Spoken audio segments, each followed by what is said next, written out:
আপোনাৰ সুন্দৰ চকুজুৰিৰ সমস্যা আছে নেকি? যেনেকৈ চকু জ্বলা-পোৰা বা পানী ওলোৱা সমস্যা আছে নেকি? যদি আছে, এই প্ৰতিবেদন আপোনাৰ বাবে। চকুৰ জ্বলা-পোৰাৰ পৰা মুক্তি পাবলৈ যদি কোনো প্ৰাকৃতিক উপায় গ্ৰহণ কৰিব বিচাৰে, তেন্তে তিয়ঁহ খাব লাগে। বা সৰু সৰুকৈ টুকুৰা-টুকুৰকৈ তিয়ঁহ কাটি অলপ সময়ৰ বাবে ফ্ৰিজত ৰাখি চকুৰ ওপৰত লগাব পাৰে। কিছু সময় ৰাখিব, চাব ফলপ্ৰসূ।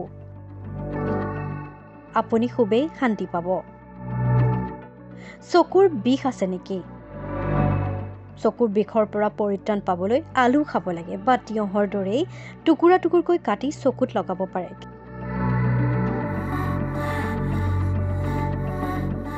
কিছু সময় ৰখাৰ পিছত আলুৰ টুকুৰাবোৰ আঁতৰাই চাব, পৰিষ্কাৰ লাগিব। চকুৰ সমস্যাৰ পৰা পৰিত্ৰাণ পাবলৈ গোলাপ পানী ব্যৱহাৰ কৰিব পাৰে। ই ঔষধতকৈ কম নহয়। চকুত তৎক্ষণাত সকাহ দিয়াত ফলপ্ৰসূ বুলি প্ৰমাণিত হয়। জ্বলা-পোৰা আঁতৰাবলৈ পুৱা গধূলি আপুনি গোলাপৰ পানী দিব পাৰে। কিন্তু সেই বুলিয়ে আৰ্টিফিচিয়েল গোলাপৰ পানী নহয়। ৰাতি গোলাপৰ পাহি কেইটামান ছিঙি আপুনি পানীত ভিজাই থলে ৰাতিপুৱা টুকি সেই পানীটো চকুত এটোপাল দুটোপালকৈ লগাব পাৰে।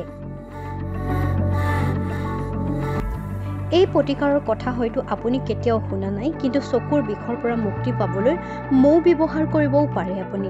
আপোনাৰ সুন্দৰ চকুজুৰিৰ সমস্যা আছে নেকি?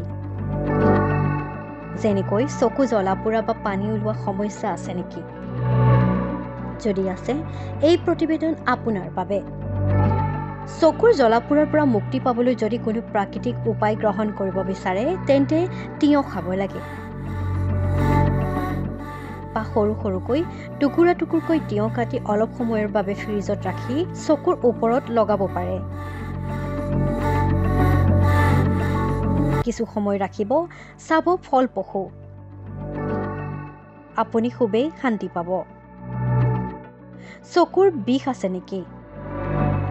চকুৰ বিষৰ পৰা পৰিত্ৰাণ পাবলৈ আলু খাব লাগে বা তিয়ঁহৰ দৰেই টুকুৰা-টুকুৰকৈ কাটি চকুত লগাব পাৰে।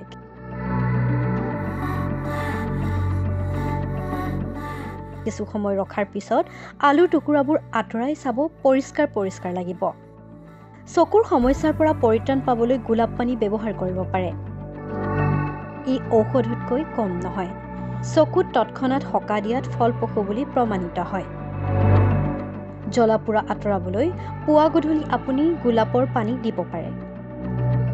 কিন্তু সেই বুলিয়ে আৰ্টিফিচিয়েল গোলাপৰ পানী নহয়। ৰাতি গোলাপৰ পাহি কেইটামান ছিঙি আপুনি পানীত ভিজাই থলে ৰাতিপুৱা টুকি সেই পানীটো চকুত এটোপাল দুটোপালকৈ লগাব পাৰে। এই প্ৰতিকাৰৰ কথা হয়তো আপুনি কেতিয়াও শুনা নাই, কিন্তু চকুৰ বিষৰ পৰা মুক্তি পাবলৈ মৌ ব্যৱহাৰ কৰিবও পাৰে আপুনি।